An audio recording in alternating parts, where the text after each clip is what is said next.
This video explains how to do crochet edging for knitted items.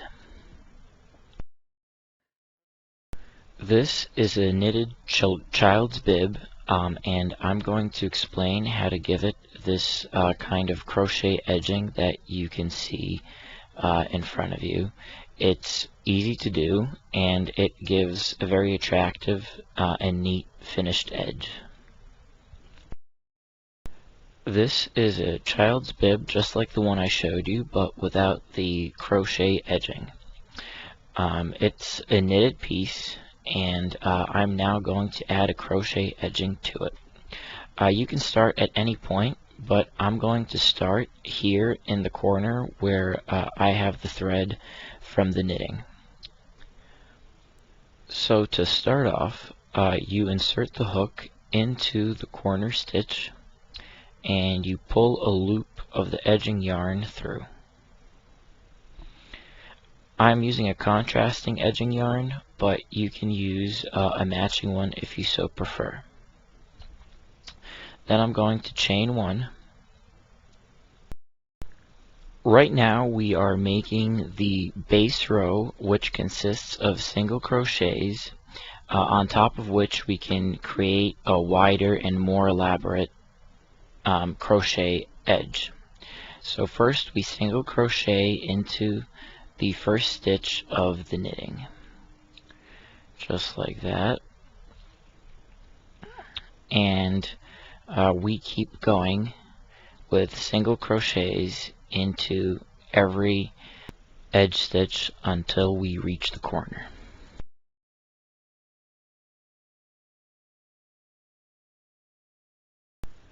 Those of you who sew might be reminded of a blanket stitch, and it's actually very much the same idea with the same purpose, except of course here we're using crochet.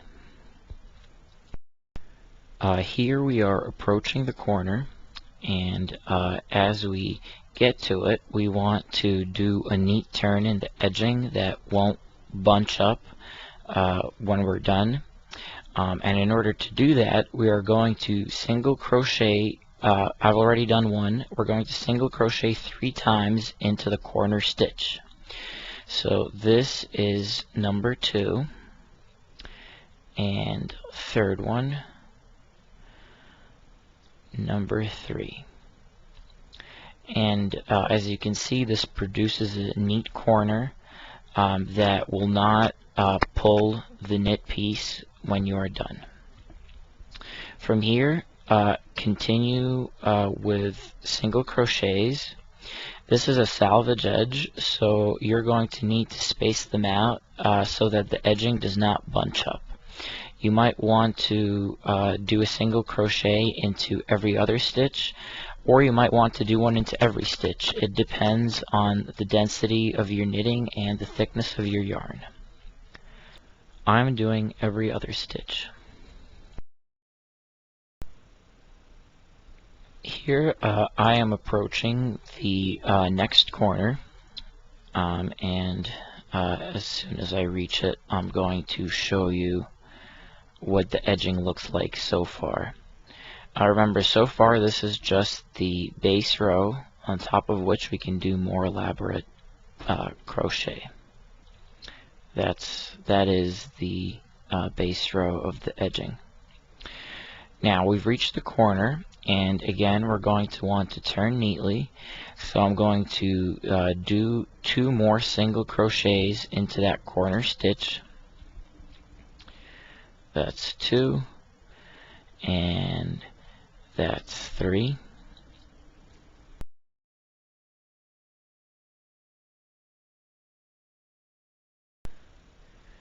Keep going around the knit piece doing single crochets.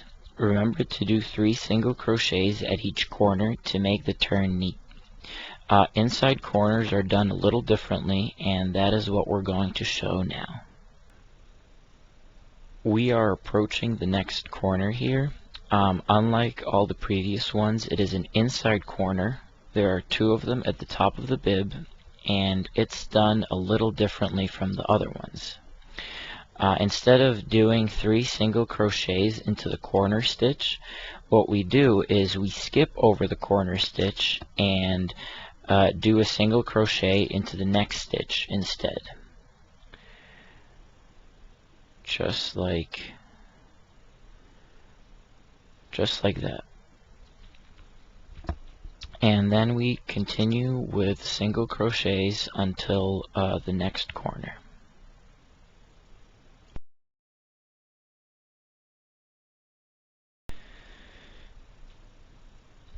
We are approaching the end of the first row of the edging, which was the base row, and I'm going to show you how to end it and move on to the second row.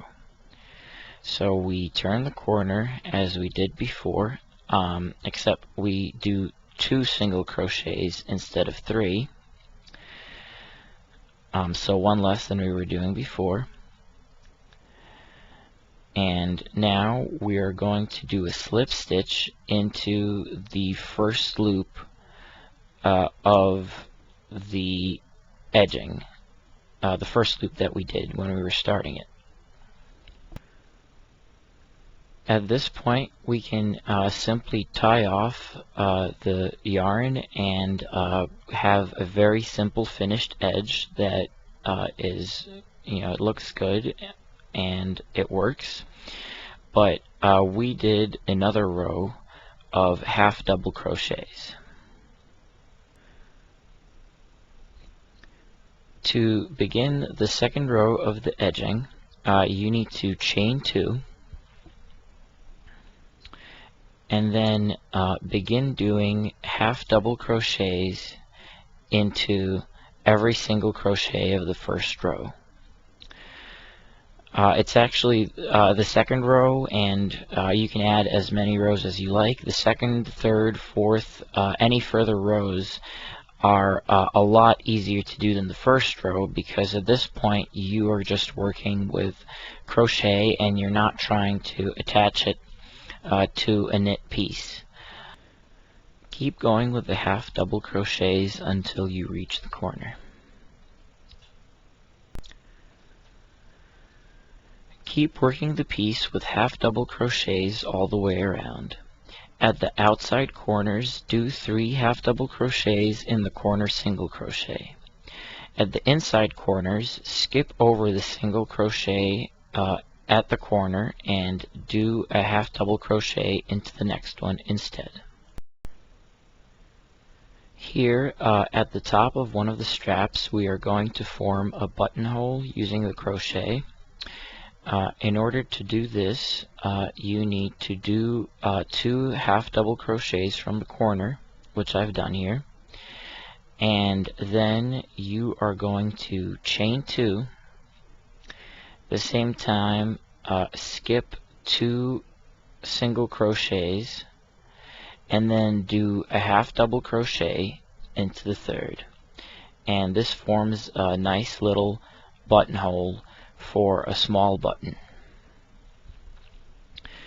Continue doing half double crochets as before.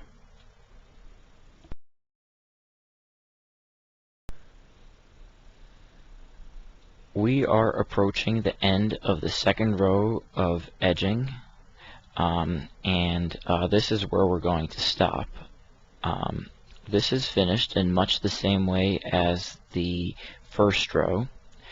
We do 2 half double crochets into the corner instead of 3 as we were doing all the way through the work, and then we are going to do a slip stitch into the first loop of the second row to close the circle of the edging.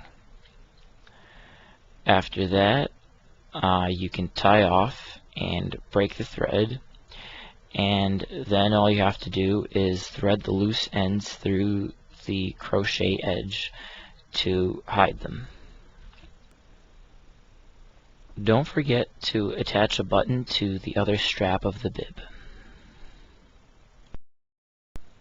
This is what the final product looks like.